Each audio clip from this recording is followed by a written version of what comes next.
Leitura Bíblica Anual. Versão King James atualizada. Êxodo 39 e 40. Com fios de lã azul celeste, púrpura violeta e carmesim fizeram as vestimentas sacerdotais litúrgicas para ministrar no lugar santo. Do mesmo modo fizeram as roupas sagradas de Arão, exatamente como Yahvé tinha orientado Moisés. Fizeram o colete sacerdotal de linho fino trançado e de fios de ouro e de fios de lã azul celeste, púrpura escarlate e carmesim. E bateram o ouro em finas placas, das quais cortaram filetes de ouro a fim de serem bordados sobre o linho fino juntamente com os fios de lã azul celeste, púrpura escarlate e carmesim, num notável trabalho artístico. Tinha o colete sacerdotal suas ombreiras que se juntavam às suas extremidades, e assim se uniam. O cinto que estava em cima, para apertá-lo, formava uma só peça com ele e era confeccionado com o mesmo material, fios de ouro, linho fino retorcido, fios de lã azul celeste, púrpura escarlate e carmesim, exatamente como o Senhor havia orientado Moisés. Prepararam as pedras de ônix, fixadas com arte em filigranas de ouro, e nelas gravaram os nomes dos filhos de Israel, como um lapidador grava um selo. Então as costuraram nas ombreiras do efode, estola ou colete sacerdotal, como pedras memoriais para os filhos de Israel, tudo em conformidade com as ordens que o Senhor deu a Moisés. Fizeram o peitoral, trabalho artístico trançado, da mesma feitura do colete sacerdotal, fios de ouro, linho fino retorcido, fios de lã azul celeste, púrpura escarlate e carmesim. Era quadrado, e o fizeram dobrado em dois, com um palmo de comprimento e de largura. Colocaram nele engastes de pedras preciosas dispostas em 4 filas. Na primeira fila havia um rubi, um topázio e um berilo. Na segunda fila, uma turquesa, uma safira e um diamante. Na terceira fila, um jacinto, uma ágata e uma ametista. Na quarta fila, um crisólito, um ônix e um jaspe. Estavam todas engastadas, bem fixadas em filigranas de ouro. Havia 12 pedras, uma pedra representando cada nome dos filhos e clãs de Israel, cada uma gravada como um lapidador grava um selo, com o nome de uma das 12 tribos. Fizeram sobre o peitoral correntes trançadas como um cordão de ouro puro. Fizeram também 2 engastes de ouro e 2 argolas de ouro, e fixaram ambas as argolas nas 2 extremidades do peitoral. Passaram os 2 cordões de ouro pelas argolas dos extremos do peitoral. Fixaram as 2 pontas dos cordões nos engastes, e os prenderam nas 2 ombreiras do efode, o colete sacerdotal, em sua parte dianteira. Fizeram 2 argolas de ouro que puseram nas 2 pontas do peitoral, na sua orla que atravessava o colete sacerdotal por sua parte inferior. Fizeram também outras 2 argolas de ouro, que fixaram nas 2 ombreiras do colete sacerdotal em sua parte inferior dianteira, perto da juntura, logo acima do cinturão do colete sacerdotal. Juntaram bem as argolas do peitoral às argolas do colete ou estola sacerdotal, com um cordão azul celeste, ligando-o ao cinturão, para que o peitoral não se separasse do colete sacerdotal, tudo em conformidade com o que o Senhor havia orientado a Moisés. Fizeram o manto do colete sacerdotal inteiramente de fios de lã azul celeste, obra de arte de tecelão, com uma abertura central. Em volta dessa abertura havia uma dobra tecida, como uma gola, para que não se rasgasse. Fizeram, em toda a barra do manto, aplicações em forma de romãs de linho fino trançado e de fios de lã azul celeste, púrpura escarlate e carmesim. Também fizeram pequenos sinos de ouro puro, atando-os em torno da borda do manto. Os sinos e as romãs se alternavam por toda a borda do manto. Tudo feito para ser usado ao se ministrar, como o Senhor havia orientado Moisés. Fizeram também, para Arão e seus filhos, as túnicas tecidas de linho fino, o turbante de linho fino, os barretes de linho fino, os calções de linho retorcido, e o cinturão de linho fino retorcido de fios de lã azul celeste, púrpura escarlate e carmesim, obra de arte de bordador, como o Senhor havia ordenado a Moisés. Depois confeccionaram a flor de ouro puro, sinal da sagrada consagração, e nela gravaram, como num selo real, a inscrição, consagrado ao Senhor. Em seguida usaram um cordão de lã azul celeste para prendê-lo na parte de cima do turbante, exatamente como o Senhor havia orientado Moisés. Assim foi concluída toda a obra do tabernáculo, a tenda da presença de Deus. Os filhos de Israel fizeram tudo de acordo com o que o Senhor havia orientado Moisés. Então trouxeram o tabernáculo à presença de Moisés, a tenda e todos os seus acessórios sagrados, os ganchos, as molduras, os travessões, os postes que se constituíram em colunas, as bases, a cobertura de pele de carneiro tingida de vermelho, a cobertura de couro e o véu protetor, a arca da aliança com seus varais e sua tampa, o propiciatório, a mesa com todos os seus utensílios, os pães da presença de Deus, o candelabro de ouro puro com sua fileira de lâmpadas e todos os seus acessórios e o óleo santo da iluminação, o altar de ouro, o bálsamo da unção, o incenso de perfume exclusivo e a cortina de entrada para a tenda, o altar de bronze com sua grelha, suas varas para transporte todos os seus utensílios sagrados, a bacia e sua base, as cortinas externas e a cortina para a entrada do átrio, as cordas e estacas da tenda do átrio, todos os acessórios sagrados para uso no tabernáculo, a tenda do encontro, e as vestimentas litúrgicas para oficiar as cerimônias sagradas no lugar santo. Tanto as vestes santas para Arão, o sacerdote, como as roupas de seus filhos, para quando servissem como sacerdotes. Os filhos de Israel realizaram toda a obra conforme o Senhor havia ordenado a Moisés.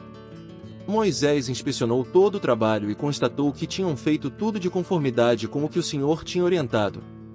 Então Moisés os abençoou. Então falou Yahvé a Moisés, orientando: no primeiro dia do primeiro mês, levantarás a habitação do Senhor, a tenda do encontro. Colocarás nela a arca da aliança, do testemunho, e a protegerás com o véu, a cortina sagrada à frente da arca. Trarás a mesa e arrumarás sobre ela todos os seus devidos elementos. Trarás também o candelabro e nele instalarás suas lâmpadas. Prepararás o altar de ouro para o incenso diante da arca da aliança e colocarás o véu, a grande cortina, à entrada do tabernáculo. Colocarás o altar dos holocaustos diante da entrada do tabernáculo, da tenda do encontro. Porás a bacia entre a tenda do encontro e o altar, e nela colocarás água. Estabelecerás o átrio, o grande pátio ao redor, e levantarás o véu na porta do átrio. Tomarás do bálsamo da unção e ungirás o tabernáculo e tudo que está dentro dele, tu o consagrarás com todos os seus utensílios sagrados, e ele será santíssimo. Ungirás o altar dos holocaustos com todos os seus acessórios, consagrarás o altar, e o altar será igualmente santíssimo. Ungirás a bacia e sua base e as consagrarás. Depois convocarás Arão e seus filhos para se aproximarem da entrada da tenda do encontro.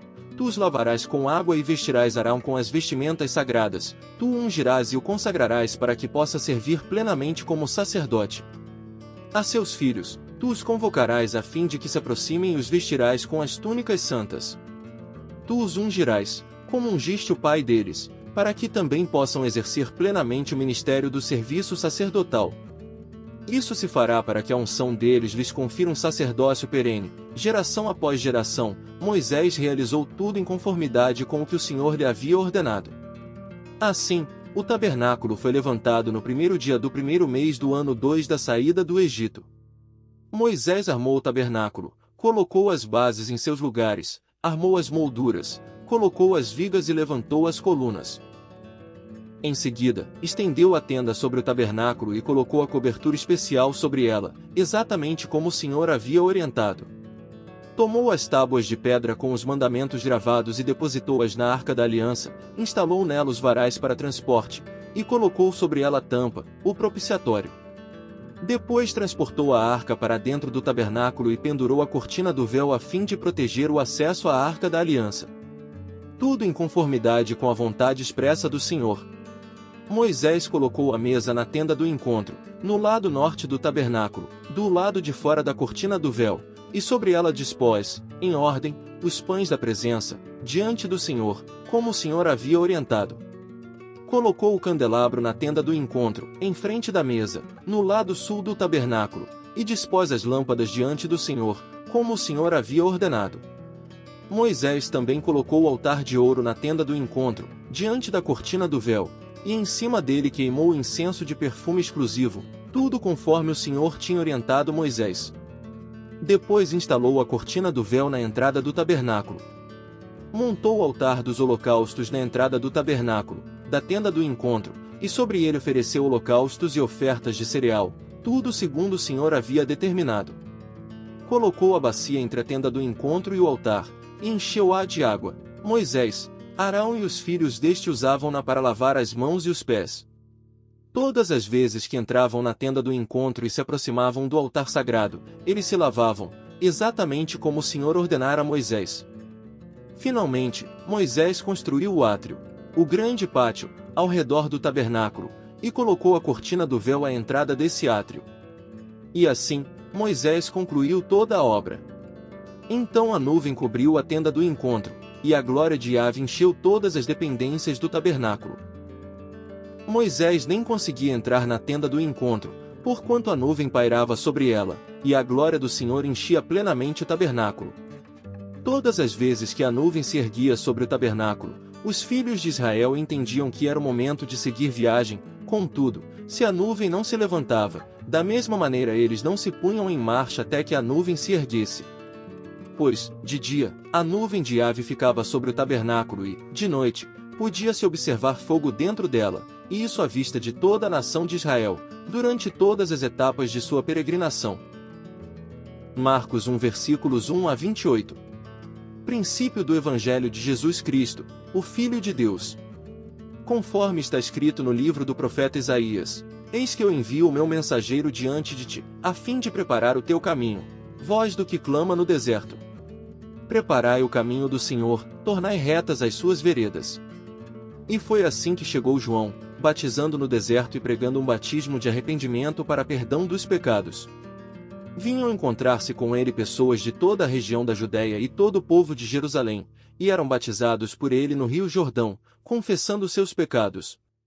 João vestia roupas tecidas com pelos de camelo, usava ao redor da cintura um cinto de couro e se alimentava de gafanhotos e mel silvestre. A mensagem de João. E esta era a pregação de João: Depois de mim vem aquele que é mais poderoso do que eu, do qual não sou digno sequer de curvar-me para desamarrar as correias das suas sandálias. Eu vos batizei com água, ele, entretanto, vos batizará com o Espírito Santo. Jesus é batizado. Aconteceu, naqueles dias, que chegou Jesus, vindo de Nazaré da Galileia, e foi batizado por João no rio Jordão. E, imediatamente após deixar a água, viu os céus rasgando-se e o Espírito descendo até ele na forma de uma pomba. Então houve uma voz vinda dos céus: Tu és o meu filho amado, em ti muito me agrado. Jesus é tentado. Logo em seguida, o Espírito o dirigiu para o deserto. Ali esteve ele por 40 dias sendo tentado por Satanás, viveu entre as feras selvagens, e os anjos o serviram. Jesus convoca seus discípulos. E depois que João foi levado à prisão, Jesus partiu para Galiléia, pregando a todos as boas novas de Deus. Cumpriu-se o tempo e está chegando o reino de Deus, arrependei-vos e crede no Evangelho. Caminhando pela praia do mar da Galiléia, viu Jesus a Simão e seu irmão André lançando suas redes ao mar, pois eram pescadores. Então, dirigiu-se a eles Jesus dizendo: Vinde em minha companhia, e eu vos tornarei pescadores de pessoas. Naquele mesmo momento, eles abandonaram as suas redes e seguiram Jesus. Andando um pouco mais adiante, Jesus avistou Tiago, filho de Zebedeu, e seu irmão João. Eles estavam num barco consertando as redes. Sem demora o chamou. E eles, deixando o pai, Zebedeu, com os empregados no barco, partiram seguindo a Jesus. Jesus ensina na sinagoga. Dirigiram-se para Cafarnaum e assim que chegou o sábado, tendo entrado na sinagoga, Jesus passou a ensinar. E todos ficavam maravilhados com o seu ensino, pois lhes ministrava como alguém que possui autoridade e não como os mestres da lei. Mas, naquele exato momento, levantou-se na sinagoga um homem possuído de um espírito imundo, que vociferava: O que queres de nós, Jesus Nazareno? Vieste para nossa destruição? Conheço a ti, sei quem tu és, o Santo de Deus. Mas Jesus o repreendeu severamente: Fica quieto e sai dele. Então, o espírito imundo, sacudindo aquele homem violentamente e gritando com poderosa voz, saiu dele. Todos ficaram atônitos e assustados perguntavam uns aos outros: O que é isto? Novo ensinamento. E vejam quanta autoridade, aos espíritos imundos ele dá ordens, e eles prontamente lhe obedecem. Assim, rapidamente as notícias sobre a sua pessoa se espalharam em várias direções e por toda a região da Galileia.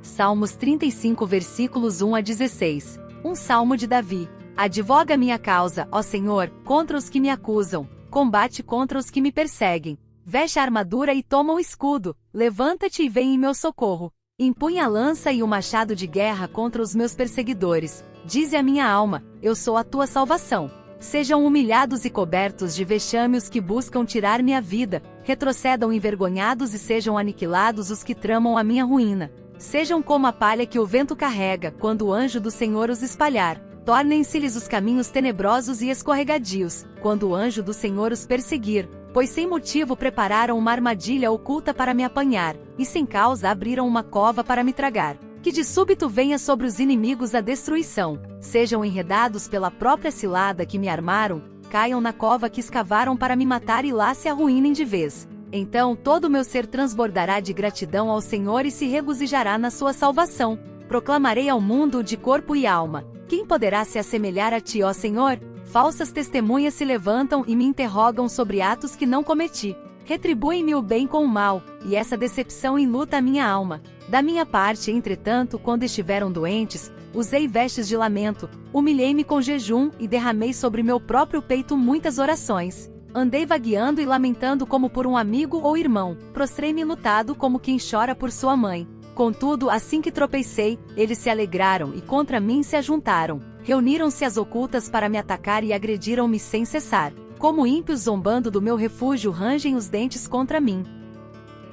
Provérbios 9 versículos 11 e 12. Porquanto por meu intermédio os teus dias serão multiplicados, e o tempo da tua vida se prolongará. Se fores sábio, o benefício será todo teu. Contudo, se fores zombador, sofrerás as consequências da tua própria escolha.